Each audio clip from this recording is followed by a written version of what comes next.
Ciao a tutti! Allora, quest'oggi facciamo un'altra ricetta molto saporita e molto gustosa che io adoro in particolar modo. L'avrò detto tipo 100 volte perché tutte le ricette che faccio quasi tutte le adoro. Comunque questa qua mi riporta anche a tanti ricordi perché mi fa venire in mente mio padre quando si alzava sempre nei periodi festivi alla mattina alle 6 per poi iniziare a cucinare alle 7 e talvolta partiva proprio con il ragù, perché poi veniva usato in tanti modi, no? O per la pasta, o per la lasagna, o per altre cose. Allora, noi quindi andiamo a fare proprio un ragù classico, ok? Quello che per me è il ragù classico. Allora, che cosa facciamo? Iniziamo a mettere, sentite che qua sta già soffriggendo, un po' di olio con un rametto di rosmarino e salvia, alloro e aglio.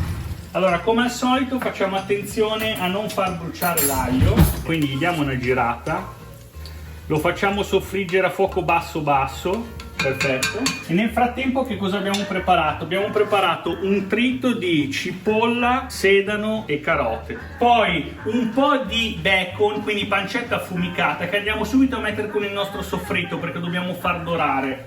Quindi prendiamo il bacon e lo mettiamo. Sentite come sfrigola. Una volta arrivati a doratura, torno indietro.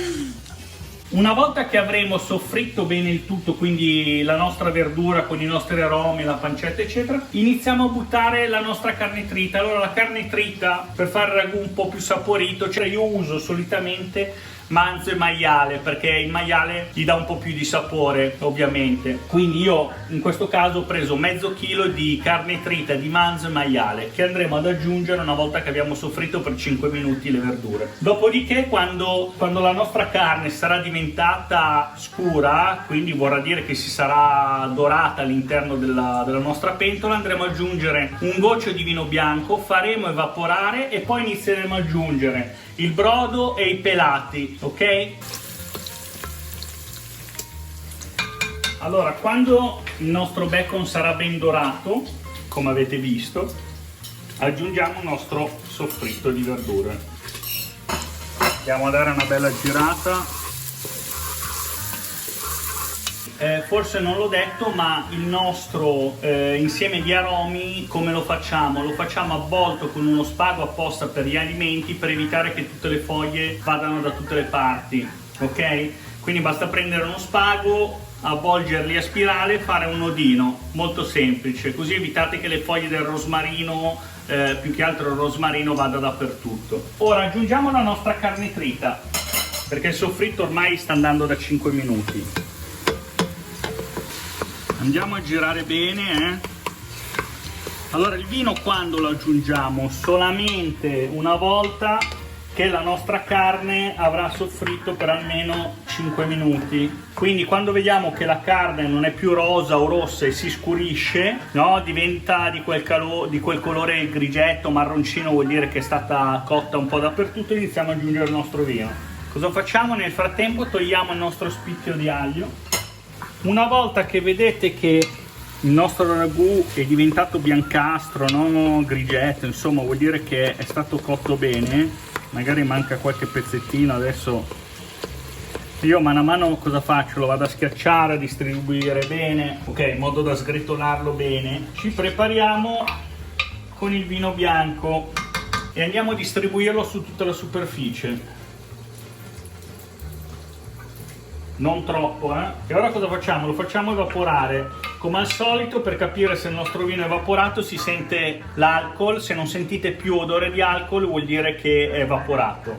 Allora, ora che è evaporato il nostro vino, andiamo ad aggiungere i nostri pelati. Allora io in questo caso ho aggiunto 2 scatole da circa 400 grammi di pelati, però dipende un po' come volete voi il ragù. In questo caso questo ragù lo andremo a usare poi per un'altra ricetta che è la lasagna, buonissima, e quindi io userò 2 latte di pomodoro per renderlo un po' più ricco, ok? Perché mi serve un po' più liquido, diciamo, non liquido ma ricco di pomodoro, insomma, per riempire la nostra lasagna. Invece solitamente potete usare anche una latta sola, oppure per chi volesse lo può lasciare anche in bianco. Comunque questo qua è il ragù tradizionale. Andiamo ad aggiungere le nostre 2 latte di pomodoro.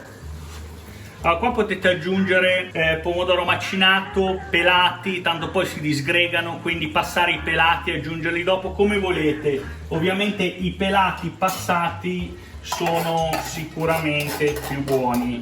Allora andiamo a girarlo bene. Ora inquadrerà la mia assistente il nostro ragù. Allora, quando andiamo ad aggiungere il brodo?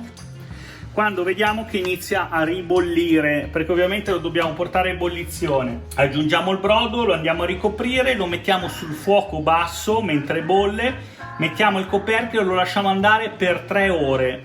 Arrivati a circa 2 ore e mezzo andremo a vedere com'è il nostro ragù, ma anche a 3/4 d'ora dalla fine, per vedere se si è asciugato bene oppure se ha bisogno di essere asciugato ulteriormente. Andremo a togliere il coperchio e a farlo cuocere l'ultima mezz'ora, 3/4 d'ora senza coperchio, in modo che si asciughi bene. Andiamo ad aggiungere comunque un pizzico di sale, non troppo perché poi c'è anche il brodo che gli darà sapore, però un pizzico di sale ci va, altrimenti non diventa abbastanza saporito. Andremo comunque a assaggiarlo tra 1 ora e mezza, 2, per vedere se il sale è giusto. Andiamo ad aggiungere un po' di brodo. Allora, senza esagerare, perché se vedete che è già abbastanza liquido per il pomodoro, vedete la consistenza che è bello liquido, va bene così, perché comunque deve bollire a coperchio chiuso, quindi non è che si asciuga troppo velocemente, ok?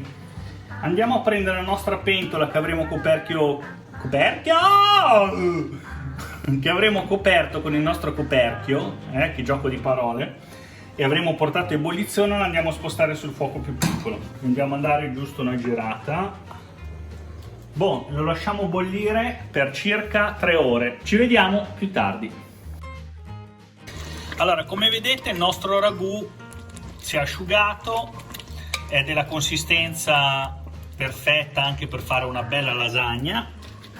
E allora, questa consistenza di ragù che andrà a inquadrare la mia mogliettina, ok, è una consistenza dovuta principalmente all'utilizzo di 2 latte di pomodoro da 400 grammi. Se invece lo volete più, come dire, gustoso, cioè con un sapore più legato alla carne che al pomodoro, mettete una latta in meno e otterrete un ragù molto più ristretto, molto più saporito, molto più forte, ok?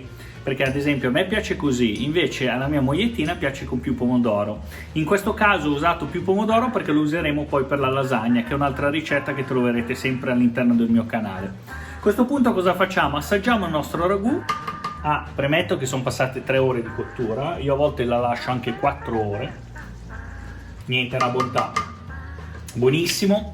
Allora, a questo punto vi saluto. Ci vediamo alla prossima, non dimenticate di iscrivervi, commentare e mettere mi piace e attivate la campanella per le notifiche. Ciao a tutti!